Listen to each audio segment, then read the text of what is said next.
Hey there, welcome to our channel where we bring you all new folk tales from all around the world. So join us on our adventures and don't forget to share and like our stories. And now let's begin.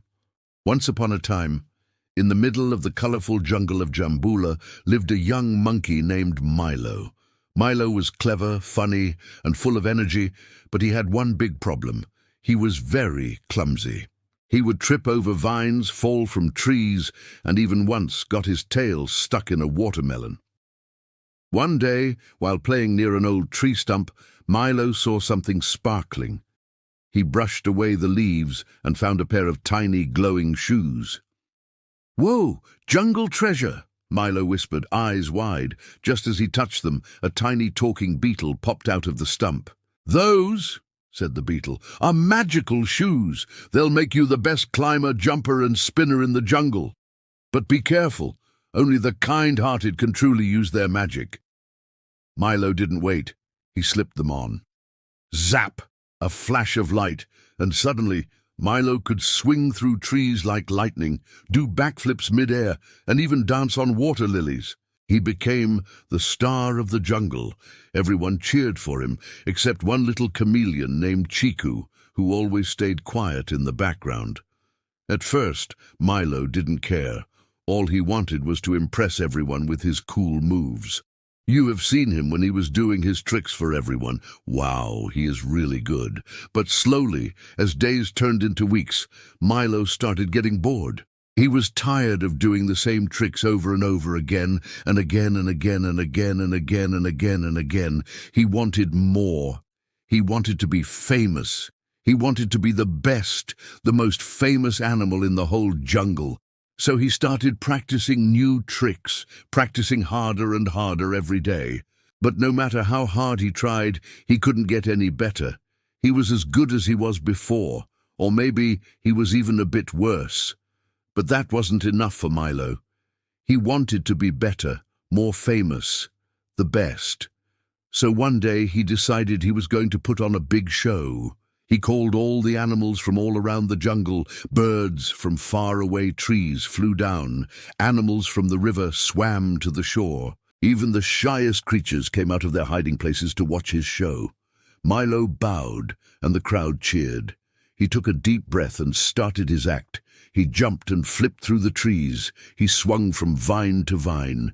He somersaulted across the ground. He did everything he could to wow the crowd. And at first it worked. The animals gasped and cheered. Some even cried, "Encore, encore!" But as the show went on, they started getting bored. They'd seen him do these tricks before. They'd seen him do even better tricks. They wanted something new, something different, something better. And as the sun began to set, casting long shadows through the trees, Milo's heart sank. No one clapped, no one cheered. They were all just staring at him, waiting for him to end his show. He felt awful. Was he not good enough?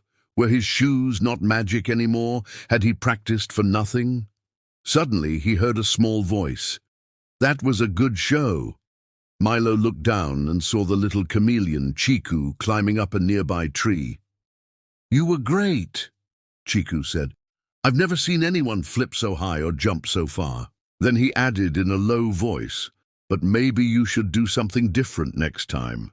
Maybe then they won't get bored." Milo nodded slowly. He knew Chiku was right. He was trying too hard to be better, to do more, to be more famous. He'd forgotten what he loved doing. He'd forgotten what made him happy. The next day he put on his shoes and went to practice. This time he didn't try to do anything fancy or new. He just played. He played until the sun went down, until the moon and stars came out to play. And when he took off his shoes, his heart was full. He hadn't done anything new, but he was happy. He was himself again. A few days later, Milo went back to the clearing where he'd done his show.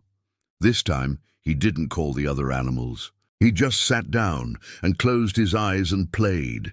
He played for the joy of it, for the fun of it, for the love of it. And slowly, as the animals passed by, they stopped. They watched him play, and they smiled. They clapped and cheered. And Milo joined in their game. He played with them, laughed with them, ran with them, and for the first time in a long time, he was truly happy. From then on, Milo was still the jungle's best jumper, but he was also the happiest monkey in Jambula. And every night under the stars, he and Chiku told their story to the little animals of Jambula, who listened wide-eyed until they drifted off to sleep. The end.